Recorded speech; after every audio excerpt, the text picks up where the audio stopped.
Good morning, it's Wendy Jacobs here with another quick little video. And this morning I want to talk to you about projections. Okay, so basically a projection is how we are interpreting our reality. So in previous videos I have talked about this topic, about how there is no real reality, just our interpretation of what we believe is going on. Now we all do this, and we do this through what we call our filters. Through our values, through our beliefs, through our decisions, through our past experiences, we look at a situation, we look at the world, and we interpret that to mean something. I've also talked in previous videos that all meanings are made up, that nothing is what it is. All it is a meaning that we've attached to it, right? This meaning that we've given it either brings us closer to what we want in our lives or further away. And we have full conscious control over what it is that we choose to attribute meanings to. Meaning I think in a previous video I talked about, if I walk into my home, I can look at the mess and say, this mess means that my house is a pigsty. Or I can walk into my home and I can look at my mess and I can say, this mess means that I am blessed with 3 adoring children, right? It's whatever meaning I give it. And the meaning I give something will give me my emotional experience, right? So, meanings are made up. We live in a subjective world, meaning we interpret what is going on. Nothing is what it is.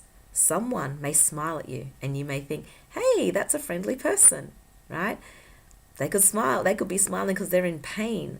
They could be smiling because they're passing gas. They could be smiling because they're reflecting on a memory that on a joke or a memory or something that made them feel really happy just a few moments ago. They could be smiling for so many reasons, but the moment we see something, our minds work very quickly. We attribute meaning to it.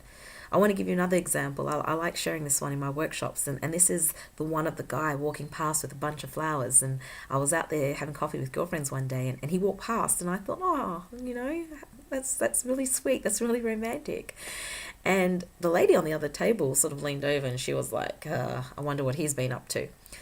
So my friend then said, wow, you know what? That is a real serious waste of money. That bouquet costs over $100 easily.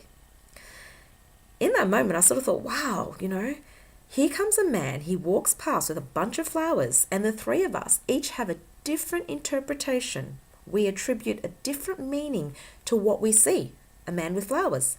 And the meanings that we've given this experience has given us three completely different emotional experiences. I sort of went, oh, and sort of had this little romantic, energy elicited in me. The lady on the other on the table, she got really suspicious, and my friend seemed a bit annoyed that he would spend so much money, right? So it's not the experience itself, but the meaning that we're attributing to it. Now, I share this because I want you to be aware that in life, when you are triggered by something, when something happens in your world, it is the meaning that you have given that thing that is giving you the emotions that you're experiencing. And this happens so quickly. The moment you put your focus on something, the first thing we do is we give it meaning. And as soon as we attach meaning, it gives us an emotion. And as soon as we have that emotion will influence our behavior. Now, this goes on all day, every day, for most of us without even conscious awareness. Now, why am I talking about this? I'm talking about this because in relationships, there are challenges consistently. And a lot of these challenges comes down to what I'm talking about here, to attaching meaning to things that we're seeing in our relationships, right? And often when we do that, we tend to blame the other person, yeah? Well, you got up and you didn't say good morning. So very quickly, maybe in my mind, that means you don't love me, right?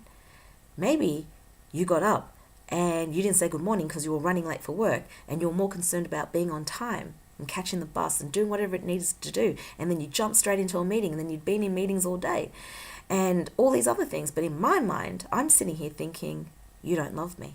And as a result, I'm starting to feel really unloved. Now, if I do not communicate this to my partner, that one of my needs is to feel that I'm loved, and one of the ways that I feel that I'm loved is when you say good morning, then how would they ever know? Most likely not. And this could continue to happen.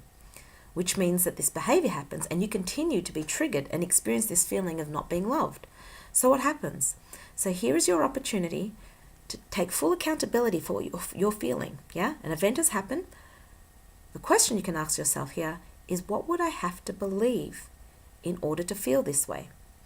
So when you feel triggered by something and it's an emotion that doesn't feel comfortable to you, ask yourself, what would I have to believe to feel this way? Now the answer that comes up, the first answer that comes up is usually the right one. Now some of you might have resistance to that first answer because you might say, no, that's ridiculous. I don't believe that. Believe me, that first answer is your answer. This is so unconscious, right? This has been formed through many, many years of conditioning, probably way back in childhood where you weren't really making very, I suppose, well thought out decisions. You just made associations, right? And so when this has come up and this is your feeling, take responsibility. Okay, well, I didn't get a good morning and it makes me feel unloved. Okay, I get that. It could mean a million different things, so I'm going to own this feeling. But at the same time, I have a need here. I have a need to feel loved. And one of the ways that I have my need for love fulfilled is by getting a good morning. So I'm just going to make that request. I'm going to put it out there. And then if my partner can do that for me, then wonderful. And if they can't, then we're going to take some steps and I'm going to think about all the ways, all the things that need to happen in my life to help me feel loved, right? So you communicate this to the other person. Now this person now has an opportunity to think about whether they want to meet that need or not. They may go, oh, sure, honey, of course, I never realized that. I'm just not in the habit of doing that kind of thing. Of course I'll say good morning to you, but, I want you to be happy. And there we go. Or they might just sort of be like, you know what, I was really busy, I have a million things on my plate, yada, yada, yada. That could be the truth, okay?